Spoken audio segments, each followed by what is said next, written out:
결정. 참으로 많이들 얘기도 하시죠. 그리고 이 결정과 관련해서는 그 뒤에 나오는 단어들이 굉장히 가슴 아픈 일들이 많습니다. 한국 축구의 문제점, 골 결정력 부족. 이런 얘기들은 그런데 비단 축구에서만 일어나는 얘기들이 아니죠. 수많은 여론조사 회사들이나 아니면 리서치 회사들이 연말에 직장인들한테 이런 질문을 합니다. 가장 나를 힘들게 하는 혹은 가장 싫어하는 직장 상사 누구냐? 아마 이런 설문에 응답해 보신 분들도 굉장히 많이 계실 겁니다. 자, 그런데 수십 년째 이런 조사에서 항상 5위권 이내에 들어가는 그런 유형의 직장 상사가 꼭 있죠. 바로 결정하지 못하는 직장 상사입니다. 우유부단한 직장 상사라는 거죠. 나를 특별히 학대하거나 아니면 나한테 그렇게 괴로움을 주는 것도 아니고 그 다음에 내 돈을 뺏어가는 것도 아닌데 우리 모두는 결정하지 못하는 직장 상사를 최악의 상사로 뽑는데 주저하지 않습니다. 다시 말해서 리더의 덕목 중에 결정하지 못하는 것이 해결이 안 된다면 이제 큰일 나는 게 되겠죠. 자, 그런데 왜 이렇게 결정을 힘들어할까요, 사람들이? 자, 여기에도 이유가 있습니다. 자, 이 이유를 우리가 하나씩 풀어가기 위해서는 20세기에 했던 중요한 착각 하나를 우리가 되돌아볼 필요가 있습니다. 20세기에요. 이런 말이 있었죠. 많이 아는 것이 중요해. 다시 말해서 아는 것이 힘이다. 이런 말이 있었습니다. 자, 그런데 이 20세기에 만들어진 이 말이 사실은 19세기까지에 계속 이어져 왔던 그런 속담 하나와 충돌합니다. 바로 아는 것이 병이다. 우리 이런 얘기도 있지 않습니까? 아니, 아는 것이 힘이다라고 얘기를 하기도 하고 아는 것이 병이다라고 얘기를 하는데 그럼 이 도대체 두 개를 어떻게 조화를 해야 될까요? 그래서 사람들은 또 이렇게 얘기를 하기도 하죠. 아는 것과 그 다음에 그 아는 것을 쓰는 것은 그건 별개의 문제다. 이렇게 얘기들을 하죠. 바로 이게 결정과 직접적인 연관성을 보이는 부분입니다. 많이 아는 사람이 있습니다. 그런데 그 많이 아는 걸 사용해서 무언가를 합니다. 그게 결정이죠. 그런데 그건 많이 아는 것과는 상당 부분 무관한 문제라고 하는 거죠.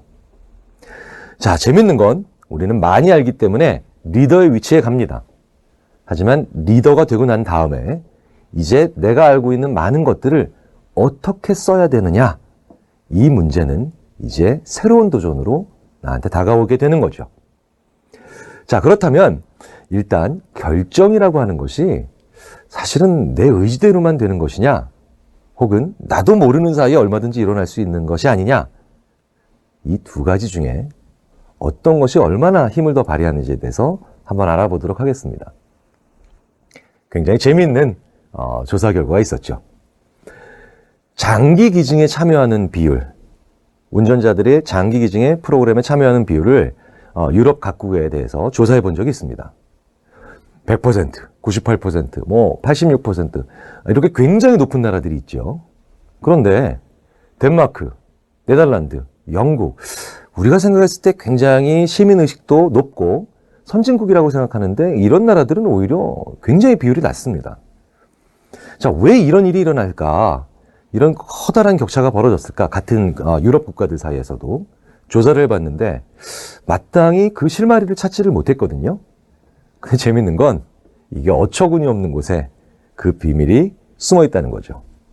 심지어 허탈해지기까지도 합니다. 그 이유는.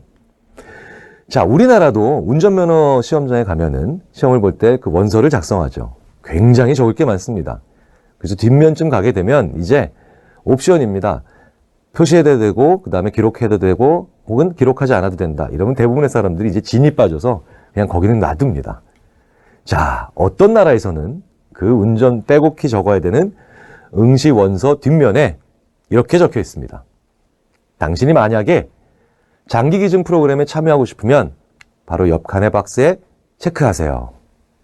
거기까지 가서 이미 쭉 원서를 쓰면서 지친 사람들은 거들떠보지도 않습니다. 자, 그러니까 당연히 장기 기증 프로그램에 대한 참여율이 낮게 나타나겠죠. 근데 재밌는 건 어떤 나라에서는요, 이렇게 되어 있습니다. 장기 기증 프로그램에 참여하지 않으려면 옆에 있는 박스에 체크하세요.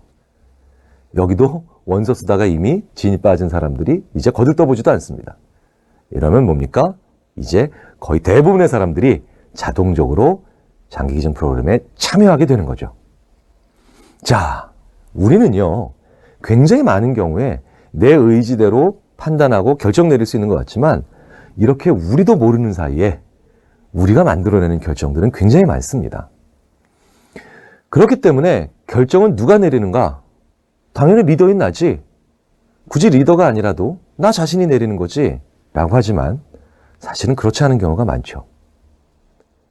이 결정을 누가 내리는 거냐라는 것을 보기 위한 역으로 중요한 단서가 바로 뭐냐?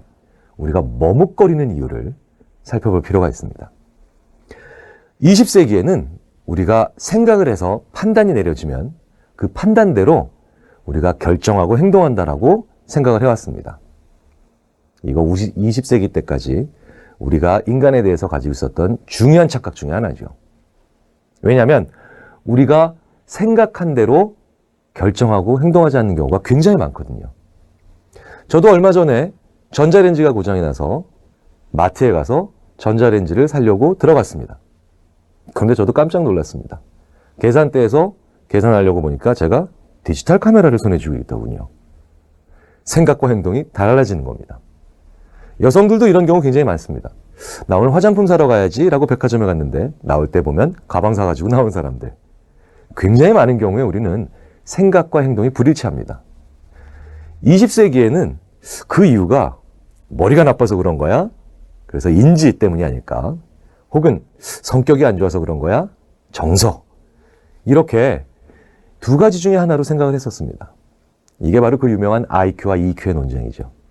하지만 중요한 지점에서의 어떤 한 기능의 역할을 몰랐기 때문입니다.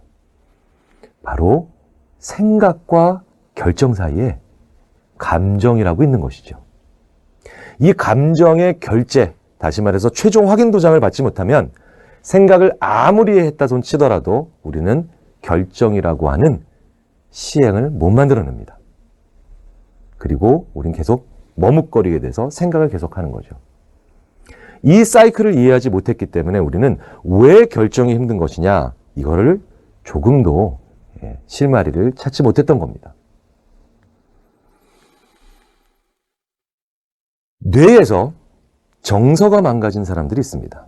다시 말해서 정서 영역을 담당하고 있는 이런 뇌구조물들이 손상을 받은 사람들이죠. 우리 뇌에서 이마 정중앙에서 왼쪽으로 비스듬히 지나가는 이 영역입니다.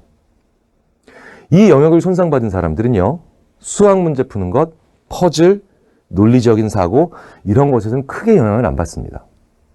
당연하겠죠. 정서나 감정을 담당하고 있는 영역이 손상을 받았으니까 논리와 이성을 담당하고 있는 영역은 크게 손상받지 않을 겁니다. 그런데 이런 환자들에게 있어서 나타나는 중요한 특징 중에 하나가 바로 뭐냐면 오늘 점심으로 어떤 메뉴를 먹을까? 내일 그 친구를 만날까 말까? 심지어는 지금 내가 어떤 색깔의 옷을 입을까와 같이 이런 아주 사소한 작은 결정도 못 내리드리는 겁니다. 아무리 머리가 슈퍼컴퓨터 같으면 뭐 하겠습니까? 이런 사소한 결정도 못 내리는데요. 그리고 결정 못 내리는 리더들을 우리는 가장 싫어하는데요. 개인이든 조직이든 국가든 심지어 문명이든 나쁜 결정으로 인해서 망하는 경우보다 몇 배 더 많은 경우는 사실은 끝까지 결정을 못 내려서입니다. 결정이라고 하는 것이 좋은 결정, 그리고 나쁜 결정을 피하고 좋은 결정을 만들어내는 것이 중요하다고 생각하시겠지만 사실은 훨씬 더 중요한 건 결정이라고 하는 것이 간단해 보이지만 사실은 너무너무나도 어렵고 힘든 것이다라는 것을 우리가 먼저 인정해야 됩니다. 자, 두 그룹의 학생들이 있습니다. 왼쪽에 있는 A그룹 학생들한테는요, 제가 여러 가지 물체들을 보여줍니다. 스마트폰, 컴퓨터, 노트북, 그 외에 여러 가지 전자장비들을 보여주면서 학생들한테 이런 주문을 합니다. 이 두 장비들의 차이점을 비교 분석해서 계속 기록을 해달라고 얘기를 하죠. 그러면 이 친구들은 막 열심히 쓰겠죠? 계속 두 사이를 비교합니다. 자, 그런데 그 반대편에 있는 오른쪽에 있는 B그룹의 학생들은 제가 똑같은 물건을 보여줍니다. 그러면서 이 친구들한테는 앞에 A 버튼과 B 버튼 이렇게 두 가지 단추만 놓고요. 이렇게 얘기합니다. 둘 중에 뭐가 좋은지 결정하라고. 그러면 사실은 옆에서 보고 있으면 이 친구들이 해야 될 일은 굉장히 단순해 보입니다. A가 좋아 보이면 A 툭 누르고 그 다음에 그 옆에 것이 좋아 보이면 그 옆에 걸 누르면 되죠. 그래서 우리가 밖에서 보면 강의실 밖에서 보면 차이점을 열심히 써야 되는 학생들의 노동량이 훨씬 더 많고 그 다음에 뭐가 좋은지 결정만 하는 사람들은 그냥 편안하게 일을 하는 것 같습니다. 자, 그런데 이런 일을 1시간씩 서로 하고 난 다음에 이제 제가 뜨거운 물을 대야에 담아옵니다. 그런 다음에 사람들한테 이 뜨거운 물에 손을 담가 보라고 하죠. 재밌는 건 열심히 차이점을 비교 분석했던 친구들은 그 물에 손을 넣고 난 다음에 아이고 좋다. 아이고 손이 막 부드럽게 마사지 되는 것 같아요. 라고 하면서 즐깁니다. 그런데 결정만 했던 이 친구들은요. 손을 넣자마자 아 뜨거라고 손을 빼냅니다. 왜? 탈진했기 때문에 뜨거운 온도에 그걸 버틸 수 있는 힘들을 다 잃어버린 거죠. 자, 결정은 이만큼 많은 에너지를 쓰게 합니다. 그렇기 때문에 아무리 사소한 결정이라도 나의 팔로워더들한테 이 결정을 시킬 때는 우리는 중요한 배려들을 해내야 됩니다. 어떤 사람이 지쳐 있다면요. 결정을 강요하면 안 됩니다. 나 스스로도 지쳐 있다면 결정 내리려고 하면 안 됩니다. 자, 그렇기 때문에 하루의 에너지, 신체적인 에너지가 충만한 오전 10시와 11시 사이에서는 회의를 하면 30분이면 끝납니다. 굉장히 많은 사람들이 에너지가 충분한 상태이기 때문에 결정을 내린다는 거죠. 그런데 이런 경우 굉장히 많으실 겁니다. 하루 일과가 끝나갈 때쯤 되는 오후 4시, 5시, 심지어는 7시, 8시가 되면 사람들이 결정을 못 내리기 때문에 오히려 마무리를 해야 되는 하루의 이후 시점에서 회의는 더 길어지고 훨씬 더 스트레스가 많아지게 되죠.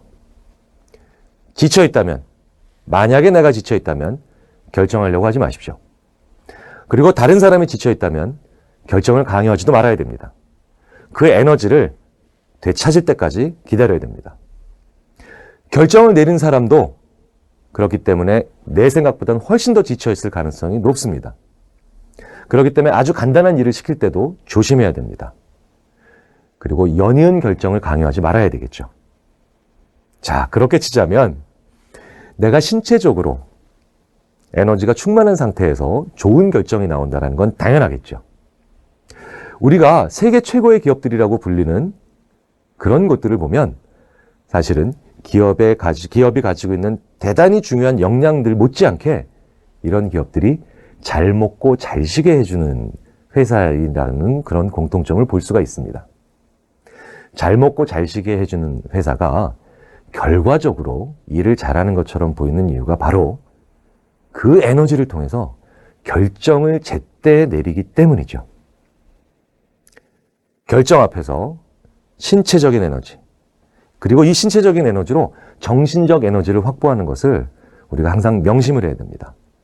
그러면 우리는 머뭇거린다, 우유부단하다, 이런 얘기들을 더 이상 듣지 않을 수 있게 되겠죠.